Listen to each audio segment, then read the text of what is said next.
Bonjour à tous, bonjour les amis, j'espère que vous allez bien. Dans cette vidéo, je vais répondre à un commentaire qui m'a été fait par Maître Youpa 9119. Un commentaire sur la vidéo, je parlais de fuir le salariat. Vous avez été nombreux à commenter cette vidéo. Alors il me dit, sujet intéressant, beaucoup de personnes sont prêtes à sacrifier leur liberté contre de la sécurité. Cela se confirme dans tous les domaines, relations sociales, école, pas seulement boulot. Alors j'ai envie de répondre à ce commentaire sur un sujet que je n'ai pas encore abordé. Je vais vous donner ce qui, selon moi, est la vraie sécurité et la fausse sécurité dans le domaine du travail. Voilà. Alors je vous précise, il commence à y avoir beaucoup de vidéos et beaucoup de monde et beaucoup de commentaires maintenant sur cette chaîne. Ça grossit très rapidement. Donc j'imagine bien que tous les sujets ne vous intéressent pas. Si vous avez seulement certains sujets qui vous intéressent, vous pouvez vous abonner directement aux playlists. J'ai créé des playlists, playlist business en ligne, playlist j'ai fui quoi, playlist relations homme-femme, playlist Malgama, playlist expatriation, etc. Parce qu'il y a quand même pas mal de thématiques. Pour l'instant, je garde toutes les thématiques. Ça part un petit peu en mode feu d'artifice. Mais c'est pas grave. J'ai créé cette chaîne pour ça, hein, pour pouvoir dire tout ce que je ne peux pas dire sur l'autre chaîne d'investissement, qui est devenue trop sérieuse, à mon goût. Alors, la sécurité. Alors, pour moi, là, on a un vrai sujet, mais j'espère qu'il y a des jeunes qui vont voir cette vidéo parce que elle est, comme certains me le disent de temps en temps, elle est d'utilité publique. Alors, la sécurité. Alors, je vais parler de ma vie, comme ça, vous allez vraiment comprendre ce qu'est la vraie sécurité et la fausse sécurité. Donc, quand on finit ses études, et quand j'ai fini mes études, c'était en 2002, on fait son stage de fin d'études, etc., et on recherche un emploi. Ensuite, moi j'ai été confronté, comme c'était dans l'informatique, à des sociétés de conseil, des SS2I, dont le business model c'est d'acheter de la viande, c'est-à-dire moi, et de le revendre à des clients et d'empocher au milieu un juteux, une belle marge. Okay. Bon, qui peut être 50%, 70%, etc. Donc, ils prennent le plus de valeur qu'ils ne rétribuent aux salariés, qui a un petit salaire. Je me souviens à l'époque, j'avais un salaire, premier salaire d'embauche, 30 000 euros plus 2 000 euros de bonus de fin d'année, mais malheureusement, j'ai jamais eu de bonus, je suis pas resté un an, je suis passé très rapidement freelance. J'ai compris l'arnaque. J'ai mis la marge dans ma poche, tout simplement. Donc, quel est le discours de sécurité? Discours de sécurité. D'abord, ils vont vous faire comprendre en fait que vous êtes fragile, vous êtes faible. Ils vont vous dire, vous venez chez nous, nous vous accueillons dans notre entreprise, petite ou grande hein, d'ailleurs, c'est le même discours. Dans des très grandes banques qui ont voulu m'internaliser, c'est le même discours. Discours de peur. On va vous mettre la peur, on va vous faire peur. Donc, rejoignez notre famille, on est une famille. Et on est une famille qui protège ses membres. Les membres sont les salariés. Question 1. Pourquoi vous avez besoin d'une famille? Question 2. Est-ce que vous avez besoin d'être protégé? Mais la plupart des gens, y compris moi, on a ce discours. Oh, c'est bien une famille qui va nous protéger, qui va prendre soin de nous. Si jamais on a dans notre, je sais pas, inconscient collectif ou autre, on a cette idée qui revient d'ailleurs en commentaire souvent. Marc, si jamais un jour tu tombes, est-ce qu'il y aura quelqu'un pour te relever? Et il y en a qui se mettent en couple aussi pour cette raison. La peur, la crainte. Quand on est tout seul, on ne peut rien faire. Ils ont oublié qu'il y avait des hôpitaux, qu'il y avait des services et qu'on pouvait tout acheter. Chaque fois, je leur réponds. Si je veux acheter une dizaine d'esclaves qui, jour et nuit, s'occupent de moi, je peux le faire. Hein. Et puis, de toute façon, sinon, il y a les hôpitaux, il y a tout. Hein. Voilà. Donc, la peur, rejoindre cette fameuse famille, sacro-sainte famille qui va nous protéger. Voilà. Comme si on avait besoin d'être protégé. Vous n'avez pas besoin d'être protégé. Je vais vous dire quelle est la protection maximum. Je ne vais pas vous parler d'insécurité. Je vais vous parler d'invulnérabilité dans cette vidéo. Alors, restez bien jusqu'à la fin. Donc ça, première sécurité qu'on vous vend, c'est cette fameuse famille, le groupe, rejoindre le groupe, on est ensemble, on est plus fort, on se soutient les uns les autres, machin. Faux, tout est faux. Ce discours est complètement faux. Ils vous vireront dès qu'ils peuvent. C'est juste une affaire de business. Ils vous mentent en fait sur cette soi-disant famille. Il n'y a pas de famille dans les entreprises. Les gens partent. Les gens, regardez le turnover. D'ailleurs, il faut leur répondre ça. Ils disent, attends, je comprends pas. On est une famille. Alors pourquoi il y a 80% des gens qui quittent la boîte au bout de 2 ans? Et là, ils vont dire, oui, ils ne se sont pas bien intégrés dans la famille, c'est les familles des fois, mais on est toujours une... Ça marche pas, c'est faux. Et en plus, franchement, moi je suis pas très famille en plus. Donc, rejoindre une famille pendant 40 ans, la même entreprise, laisse tomber, ça m'intéresse pas. Et ça, c'est la première sécurité qu'on vous vend. Deuxième sécurité, fausse sécurité, le CDI. Tu as un CDI, c'est le meilleur contrat. Il n'y a rien au-dessus. C'est le Graal, le Saint Graal, le Saint CDI. Le Saint CDI, c'est un contrat. Dans le contrat, il y a écrit, je traduis les lignes, nous ne te virerons jamais. Et d'ailleurs, je vais vous dire, ils m'ont dit dans des banques, quand ils ont voulu m'internaliser, ils m'ont dit, ce qu'il y a de bien chez nous, c'est que on ne vire personne. Ce qui est vrai et faux.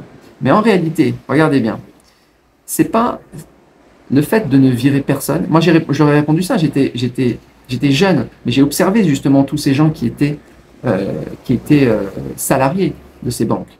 Et j'aurais dit, c'est vrai que vous virez personne. Ça aboutit à quoi? Ça aboutit, regarde, je leur montrais les salariés, je dis, c'est les gars les plus incompétents qui existent, les internes. Ils sont complètement lobotomisés, puisqu'on ne les vire jamais. Pourquoi ils travailleraient? En fait, on les met dans un coin, à un moment donné, dans un placard, on les placardise, ils sont là tranquilles. Et qu'est-ce qu'on fait pour faire tourner la boîte? Eh bien, on paye des mecs, on paye des externes pour faire tourner les boîtes. Parce que les externes, eux, on peut les gicler. Donc, les externes, et encore plus les freelances, parce que les externes, il y a les externes salariés qui sont avec des sociétés de conseil, avec des contrats de CDI, CDI à papa, protection, machin, et puis il y a ceux qui n'ont aucune protection. Et là, on en vient à la vraie protection. Ceux qui n'ont aucune protection, c'est ceux qui sont les plus compétents, qui sont antifragiles, qui sont extrêmement robustes à tous les chocs. Donc, moi, on m'a dit, combien de fois on m'a dit, tu sais Marc, à la fin de ta mission en tant que freelance, malheureusement, peut-être que tu vas avoir du mal à retrouver, etc. Il n'y a pas de sécurité comme le CDI qui continue, tu continues à avoir ton salaire jusqu'à la fin. Tu travailles, tu as ton salaire, tu ne travailles pas, ça s'appelle être en intercontrat, t'attends. En fait, c'est horrible l'intercontrat, ils leur font faire des tâches misérables. Il y en a même qui nettoyaient, je me souviens à Singapour, ils nettoyaient les parterres. Il y en a même en France, ils leur faisaient des consultants en informatique, ils leur faisaient repeindre les murs pour leur dire fais quelque chose. Mais ils sont payés, ils sont protégés, ils ont l'illusion d'être protégés. Sauf que si tu mets tout ça à la poubelle, moi on m'a dit, Marc, voilà, intercontrat, machin, tu peux ne pas retrouver de mission, c'est fragile. Je dis, sur le papier, c'est vrai. Mais sur le papier, c'est vrai que si je ne travaille pas, si on est indépendant, si on est entrepreneur d'ailleurs, si on ne travaille pas, on n'est pas payé. Alors que le salarié en CDI, s'il ne travaille pas, s'il est en intercontrat par exemple, il est payé. Donc on peut se dire, tiens, il y en a un qui est payé, il y en a un qui n'est pas payé, c'est donc plus fragile. Et moi, je leur disais, mais qui te dit que je ne vais pas retrouver de contrat? Je dis, oui, mais t'es pas sûr. Voyez, on creuse dans le fond du problème. Et je leur dis, ouais, mais moi, ça fait déjà plusieurs années que je travaille et j'ai jamais eu d'intercontrat. Et à chaque fois que je recherche une nouvelle mission, j'ai 4-5 demandes. Très rapidement. Pas un seul jour d'intercontrat. Il dit oui, tu as eu de la chance. Non, j'ai pas eu de la chance. J'ai quelque chose que vous n'avez pas. J'ai la sécurité ultime, l'invulnérabilité totale. Qu'est-ce que c'est? C'est la compétence. Et il avait oublié en fait.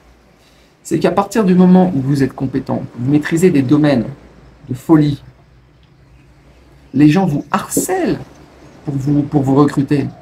Quelle que soit la forme, salarié, indépendant, entrepreneur, ils s'en foutent royalement. Parce que vous êtes celui qui va... Et comment vous êtes devenu cette personne? Je n'ai rien d'exceptionnel. Mais simplement, en étant sérieux, en travaillant correctement, en faisant les choses avec discipline, etc. Ce que ne font pas les salariés qui sont complètement lobotomisés.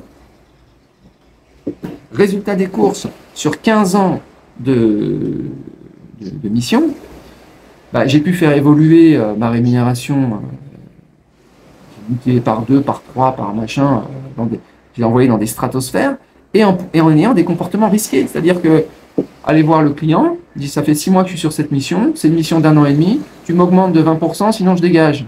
Et il me dit, bah tu dégages. Et bah très bien, je dégage. Et bah je dégage, je trouve autre chose. Et c'est comme ça que j'ai pu monter.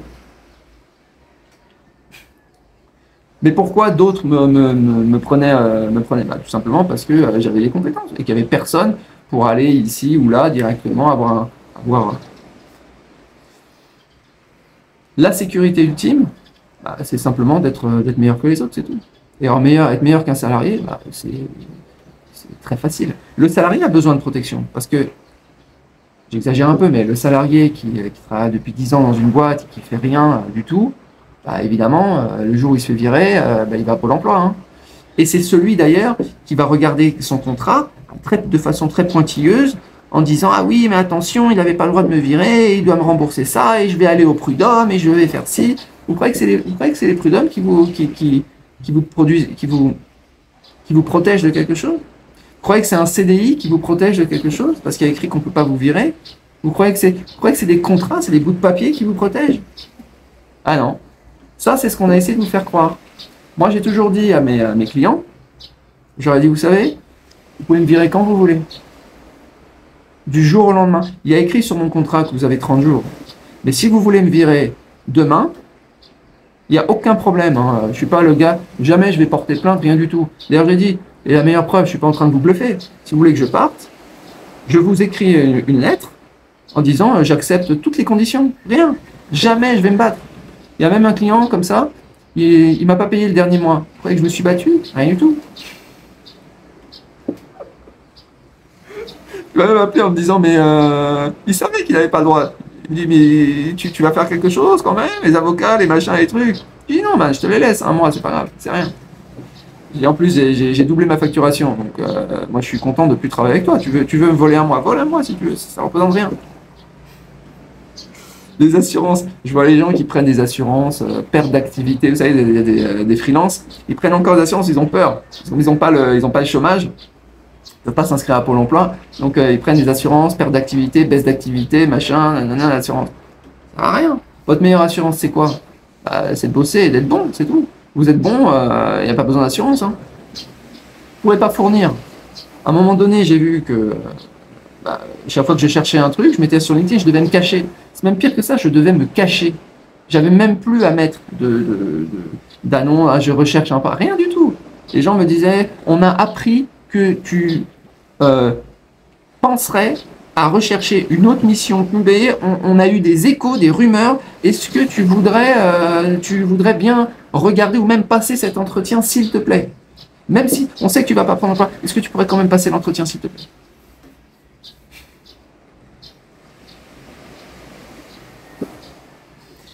Ça, c'est la vraie sécurité, les hommes. Celle dont on ne vous parle pas. Mettez tous les contrats. Moi, les contrats, vous savez, les trucs, je ne lis même pas. Je le signe avec tout ce que tu veux. Parce que le principe de base, c'est quoi? Il faut revenir vraiment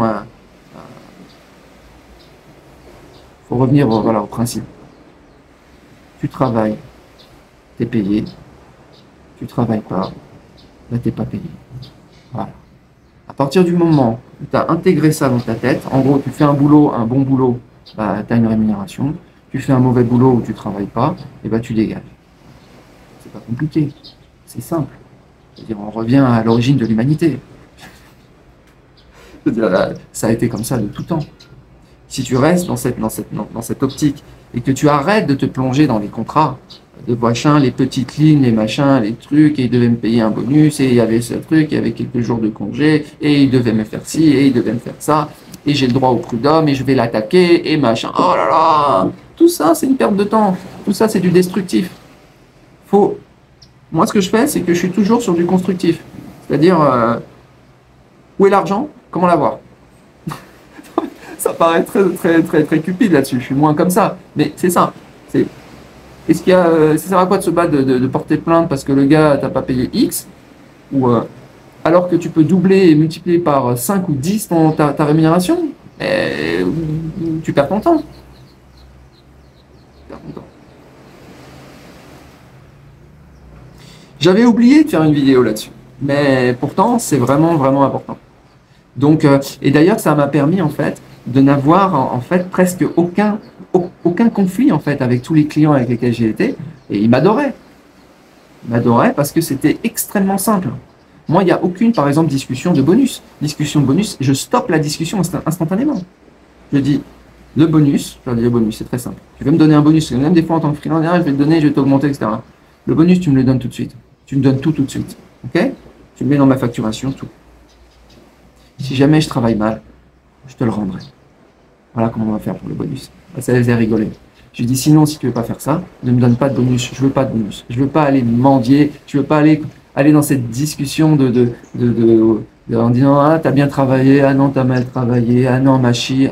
Ah, j'ai le droit à ci. Ah non, mais en fait, regarde, il est quand même content. Oh là là là là là là là. Quel esclavage cette discussion sur les bonus. Oh là là, les primes, les machins, toutes ces lourdeurs. Moi, il n'y a qu'une seule chose que je connaisse. Et pour moi, les gens devraient fonctionner de la même manière. J'avais eu cette discussion, ils me détestaient quand j'avais cette discussion. Je dis, moi, tous les bonus, les primes, les PE, les machins, les tickets resto, les avantages, les crédits qui coûtent moins cher, les machins. Tu prends tout ce que tu veux me donner, tu le mets à la poubelle. J'en ai rien à faire. La seule chose que je veux, c'est le cash et tout de suite. C'est pour ça que je suis passé à un moment, je suis passé indépendant. Parce que l'indépendant, il a le cash tout de suite. Il a sa facturation journalière. Pas de question de bonus, il n'y a rien d'autre. Combien de fois j'ai eu aussi des discussions quand je m'expatrie, ils me disent, ah Marc, comme tu viens, on va te préparer une chambre d'hôtel, machin, on a un appartement à louer, machin, tu pourras faire ci, ça. Toujours j'avais la même discussion. Je ne veux rien de vous. Il n'y a qu'une seule chose que je veux. C'est le cash et tout le reste. Les groupes, les familles, les bonus, les machins, comment je m'amuse, là où j'habite, machin, tout ça, c'est moi qui le paye. Je le paye comme je veux et c'est complètement disconnecté. Vous savez, il y a beaucoup de sociétés, non seulement ils sont dans l'aspect famille, mais derrière ils essayent de faire en sorte ils font des événements comme ça. Allez, on va faire Noël ensemble. Allez, on va faire fête de fin d'année ensemble dans l'entreprise, machin, nanana. Tout ça pour vous endormir. En fait, c'est pour vous fragiliser. Et derrière, ils vous protègent. Mais comme vous êtes tellement fragile, vous êtes inemployable. Toute personne ne veut vous recruter. Donc, vous vous retrouvez un jour avec un protecteur qui est votre entreprise, soumis complet. Donc, quand vous allez négocier, évidemment, vous êtes en position d'impuissance.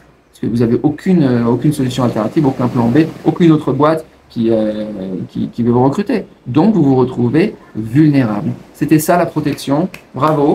Donc, vous avez une courbe d'évolution super flat. Génial. Bravo. Autre élément sur la sécurité. Très important. On ne vit pas. Et je vais vous dire une phrase que m'a dit, en fait, c'était un client qui nous payait en retard. Et regardez, cette phrase, elle est magique. Donc, on était pas mal d'indépendants à travailler avec cette boîte. Okay, et on recevait pas on facturait, et puis ils mettaient du temps, ils devaient payer à 30 jours, et puis au bout de 40, ils mettaient 45 jours, 40 jours, ils payaient toujours, mais ils payaient un peu en retard. Moi, ça me posait pas de problème, et il y en a d'autres qui ça posait problème, ils pétaient les plombs. Et les indépendants, s'ils n'ont pas leur argent le jour où ils sont censés le recevoir, ils pètent les plombs. Okay. Et elle avait répondu ça. Elle dit, calmez-vous un peu. Je n'ai jamais connu un indépendant qui a besoin de son paiement mensuel pour payer son loyer. Qu'est-ce qu'elle était en train de nous dire? Elle avait raison. Hein. Elle est en train de nous dire, bon les gars, vous êtes tous millionnaires. On s'en fout. 15 jours ou un mois de retard. Vous n'avez pas besoin de cet argent pour vivre. Donc, calmez-vous un petit peu. Vous allez l'avoir. Mais bon, les autres indépendants ont pété les plombs encore plus. Mais ça montre quoi? On revient à la sécurité et à la vulnérabilité. Pendant que le salarié qui a un petit salaire et qui en général a besoin de ce salaire pour vivre, pour payer son loyer, pour payer ses dépenses, pour payer sa pension alimentaire, etc. Lui, l'indépendant, il n'a pas besoin de ça pour vivre. Il est déjà de toute façon indépendant financièrement, au bout de quelques années. Normalement, un indépendant, sur une facturation normale et une dépense normale. Je le montre d'ailleurs dans une autre vidéo, elle s'appelle Millionnaire en vendant son temps. Il fait 1 million d'euros en 10 ans, à peu près. Je montre comment ça. D'ailleurs, j'ai fait une interview avec Youmento sur l'autre chaîne, et justement, il était un peu surpris. Je donnais tous les chiffres. Un exceptionnel, on facturait 800 euros, vous pouvez épargner 100 000 euros par an. Enfin, en France, c'est un peu plus difficile parce qu'il y a les impôts quand même. Mais vous pouvez, on atteint ces niveaux-là. Résultat des courses. Quand vous arrivez devant un client pour négocier une nouvelle mission, une nouvelle embauche, on va dire, vous êtes en position de force. Parce que déjà, travailler ou pas travailler, vous en foutez, presque. Vous avez déjà des actifs qui tournent pour vous très rapidement. Hein. Alors que le salarié, lui, bah, il est là, c'est cash in, cash out. Il y a le salaire qui tombe et il faut payer le loyer. Ah ouais, ça, c'est pas la sécurité. Ça, c'est l'insécurité, ça.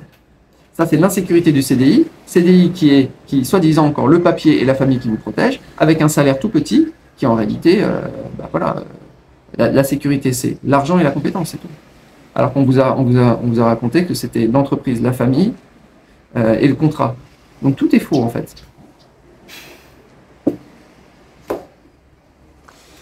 Voilà les amis, c'est ce que je voulais vous dire aujourd'hui. Je vous souhaite une excellente journée, je vous dis à bientôt.